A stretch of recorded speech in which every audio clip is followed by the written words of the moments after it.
There are things that God only reveals in silence, and perhaps this is the reason why your life seems stagnant, when in fact it is being strategically shaped.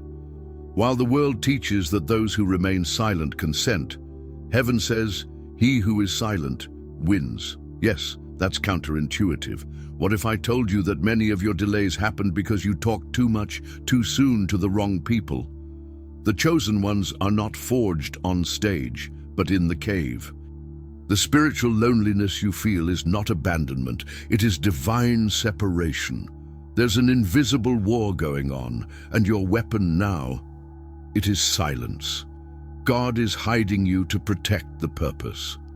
But calm down, because there is a hidden plan being sown behind the scenes, and when it comes to light, it will be impossible to ignore.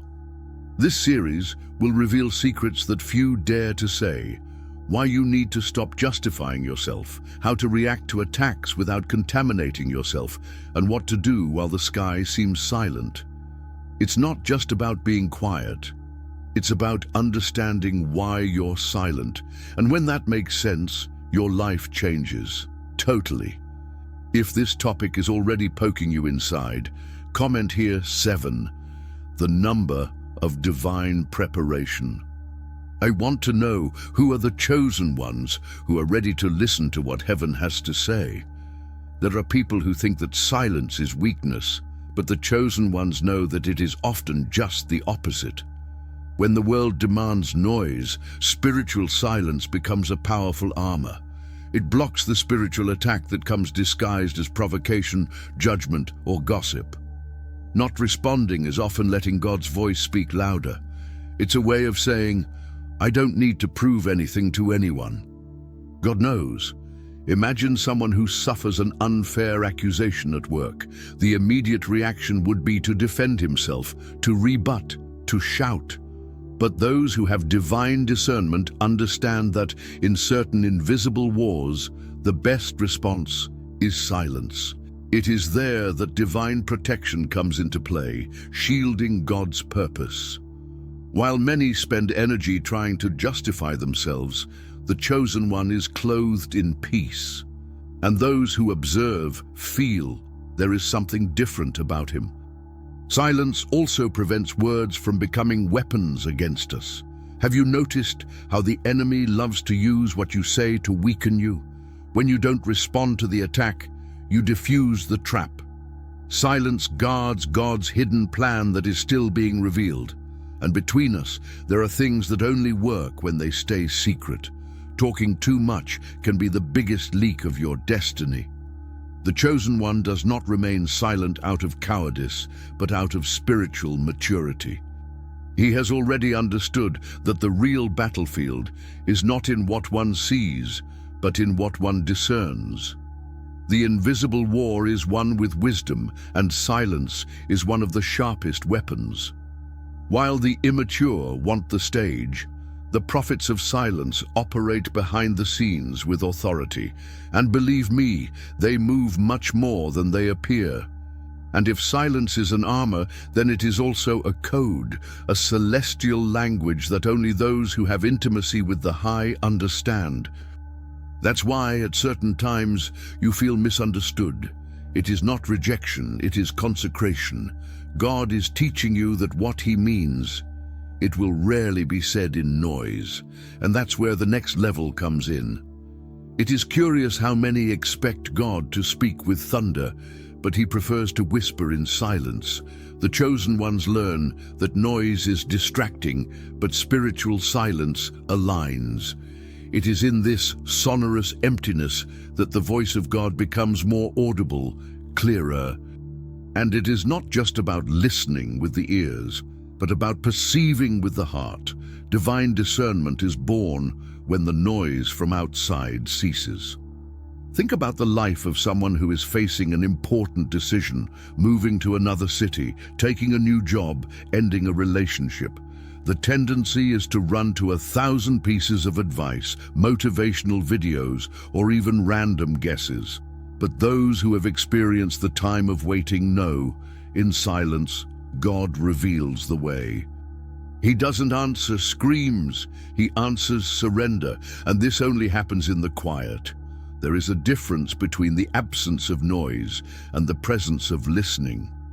Spiritual silence is not empty, it is full of divine codes. Sometimes God doesn't speak because he's already showing it. A dream, a lingering sensation, an inexplicable peace in the face of a choice. All of this is his language. The prophets of silence are trained to read between pauses, to understand the hidden plan that is unfolding there. But beware, not all silence is comfortable. Spiritual loneliness can breed restlessness, especially when everything around you seems to stand still. However, this is exactly where the revelation in silence happens. God tests our spiritual maturity when he doesn't respond immediately. And it is in this pause that he reveals directions that the noise would never allow us to see. The chosen one who learns to be silent, learns to listen to secrets that are not said out loud. He understands that the invisible war is won more by listening than by speaking. And the more he is silent on the outside, the clearer it becomes what is being said on the inside. It is at this frequency that the process of keeping what has been entrusted to you begins, and knowing when not to say anything. There are people who deliver their dreams ahead of time and then don't understand why everything crashes. The chosen one, over time, learns that spiritual silence is also a shield against early exposure. Not everything should be shared, especially when it is still being generated in secret. God's purpose is too sacred to be thrown into the wheel as an opinion. Some promises are like seeds. They need soil, time, and discretion. Remember Joseph, who told his dreams and was sold by his brothers. It wasn't a lie, it was just too soon. God's hidden plan was underway, but the fallout caused unnecessary pain. Often, the spiritual attack happens because we open our mouths too much for those who don't have the structure to listen to us. And when the chosen one understands this, he begins to practice divine discernment before saying anything. There are times when God gives us visions so big that they seem crazy even to ourselves. And then we make the mistake of telling those who live in the natural and not in the spiritual. Result? Unbelief, mockery, words that undermine faith. Spiritual maturity teaches that to guard is to protect. And if you feel like you're in a waiting time, know that part of it is precisely to learn to shut up at the right time. A practical tip: before sharing something important, ask, does this person have the spiritual capacity to understand this? Does it bring me closer to my calling, or does it push me away? Silence is also a form of honor, not only to your process, but to God himself, because whoever trusts in the voice of God does not need the validation of men. Keeping what is sacred is a sign of reverence, and the chosen one who masters this art lives with less frustration and more direction. He does not respond to the attack with justifications and does not expose his plans, expecting applause. He knows that heaven works in the occult, and that revelation only comes to those who know how to preserve. And this preservation has a price that heals. Nobody talks about it, but spiritual silence hurts. It hurts to be ignored, betrayed, misunderstood, and to have no one to run to. The chosen one, in many moments, will feel the weight of spiritual loneliness, as if he were in a desert without an echo. But it is there, in this arid and invisible place, that God begins to work more deeply. He heals without anesthesia, but with intention, to strengthen God's purpose within us. It is easy to smile when you are celebrated. It is difficult to keep the faith when all you hear is your own echo. Spiritual loneliness, however, is not abandonment, it is treatment. Spiritual attack sometimes comes as rejection, but it's just God separating you to a hidden plane that others wouldn't understand. And in that silence, you discover something powerful. Your healing doesn't depend on the apology that never came. There are people who only grow when they stop waiting for the other to recognize their pain. The chosen one needs to learn to deal with wounds without an audience. And it is in this hidden place that God applies the balm, that He whispers promises, that He reveals directions. Revelation in silence comes as an X-ray of the soul. It shows what needs to be adjusted, healed, and restored. Practical example? When someone disappoints you, instead of blowing up or seeking confrontation, be silent. Take the pain to the secret. Write, pray, be quiet for a while. There God will show you what's behind the pain and give you strategies that you would never have had in the noise. Spiritual maturity is not born of explanation, but of introspection. The most beautiful? It's just that after being healed in silence, you never despair over the noise again. You start to carry a peace that bothers those who still live screaming for attention, and it is at this stage that you become dangerous, spiritually speaking. Because those who are healed in secret begin to hear God even more clearly. And this voice does not come with noise, it comes with direction. At the beginning of the journey, the chosen one wants to be heard, understood, defended. But over time, he understands that spiritual maturity is knowing how to be silent, observe, and pray, even when everything inside him wants to react. Spiritual silence at this stage is no longer just defense, it is strategy. It ceases to be weakness and becomes posture. Posture of someone who knows that the voice of God is worth more than any human argument. Have you noticed how the wisest speak less? They analyze, discern, wait for the right moment. That is why, many times, the silence of the chosen ones bothers them. In a world where everyone wants to justify themselves, those who choose not to respond to the attack carry a force that disarms. And this invisible war is not won by those who shout the loudest, but by those who listen best to what God is saying. Spiritual maturity also teaches us that not everything needs an answer. There are provocations that only want to take us away from God's purpose. When you react, you disconnect, but when you silence, you stay, and those who remain mature. A simple example? Someone launches an indirect on social networks. Instead of returning with another, the chosen one prays, blesses, and goes on in peace. This does not mean that he has become passive or has stopped feeling. It means that now he has divine discernment to know what deserves energy and what only deserves intercession. Spiritual silence is often a cry in the spirit world. A cry that says, I don't fight with my strength, I hope for justice from heaven. And it is in this kind of waiting that the sky moves. The most incredible thing is that this maturity even changes the way of seeing the waiting time. Silence is no longer a nuisance, but a training ground. It is where God polishes character, refines intentions, and prepares for what is coming. And it is precisely on this ground, apparently quiet, that He teaches us to respond with attitudes and not with words. There are situations in which the best response is not to answer. And this is not cowardice, it is spiritual wisdom. The chosen ones learn that spiritual silence is often more effective than any well-crafted explanation. There is a kind of invisible war that intensifies when you try to justify yourself. But when you are silent, God takes up the cause. And when He speaks, no one disputes. You know that moment when someone accuses you unfairly or distorts what you said. The human will cries out for immediate justice, but divine discernment whispers, be still, leave it to me. It is in this kind of silent response that the sky moves. It is where divine protection manifests itself. And those who have practiced this know, the peace that comes after is proof that God's purpose has not been compromised. Silence is also a form of emotional economy, because responding to everything and everyone drains energy, steals focus, and contaminates the heart.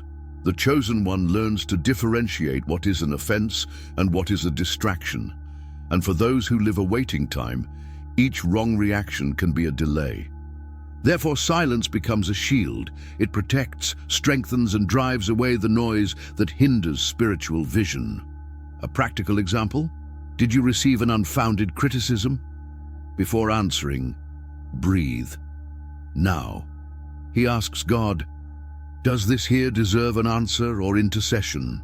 9 times out of 10, heaven will instruct you to be silent, because as long as you're silent, he's moving. The revelation in silence is that justice from on high never fails, and it comes without warning. The most curious thing is that the more you silence, the more sensitive you are to God's voice, and the more sensitive, the less you care about what comes from outside. Spiritual silence is not the absence of positioning, it is the presence of purpose. And this type of posture puts you in a place where few can stay, peace in the middle of the attack. It's common to hear someone say, I'm feeling lonely. But few understand that for the chosen, spiritual solitude is not a punishment, it is an invitation. God sometimes takes the noise out of the voices around us so that we can finally hear his voice clearly. It is as if he said, now that the world has fallen silent, I can speak to you. And it is in this spiritual silence that real intimacy is born. Many confuse the absence of people with the absence of purpose. But it is precisely in the time of waiting, away from the spotlight, that God's purpose is most strongly revealed. The silent desert is not an end, it is a beginning. There, the prophets of silence are formed. People who no longer need an audience to remain firm because they understood that the applause of heaven is enough. Have you ever felt as if you were being forgotten by God? As if no one else sees you? Well, no, this is a sign that you have been separated. Spiritual loneliness, as uncomfortable as it may seem, is the womb where great revelations are generated. This is where the hidden plan begins to take shape. And this plan, it is not shared with anyone. Want a practical example? If you're in a time when you've lost friendships, lost connections, feel like you're out of the wheel, don't try to force your presence where God has taken you. Use this time to pray more, study more, listen more. Write down the dreams he shows you. Meditate on the word, because without realizing it, you're being prepared for something great that is still silent. And when that something comes to light, many will say it was out of nowhere. But you will know she was born in the secret place. Spiritual solitude taught us to trust in the invisible. And it is precisely at this level of trust that the chosen ones begin to listen more deeply. Because, in the end, it is in silence that the next phase begins to take shape. Before glory, there is always silence. It's as if the sky was in a waiting rhythm, and the chosen ones too. Joseph was thrown into a well. David was forgotten in the field. Jesus was silent before Pilate. Everyone went through this time of waiting where nothing seemed to happen. But behind the spiritual silence, the hidden plane was being stitched together with divine precision. The chosen one who understands this begins to value the backstage. He realizes that silence is the sound of preparation. Every second of spiritual loneliness is actually 1 second less until manifestation. The invisible war continues, but now he knows, if everything is quiet, it is because the sky is working in silence, and when God works, he surprises. There are people who give up in silence, who loses faith because he thinks he has been forgotten. But the revelation in silence is precisely this. God works in silence so that when he acts, no one can say that it was a human work. That's why spiritual maturity is essential, so as not to abort God's purpose too soon. There are victories that require absolute silence until the right moment to explode. Want to apply this? Are you living in a moment where everything seems to stand still? So silence anxiety and feed your faith. Pray without looking for immediate signs. Declare what God has already promised you, even if you don't see it yet. It is in this place of quiet expectation that the prophets of silence are strengthened, because the cry of victory, it's just the end of a story that was written in secret. And when the sky decides to open the curtain, there will be no way to hide it. The victory will be public, but the process was silent. And those who mocked his silence will see that he was not weakness, he was strategy.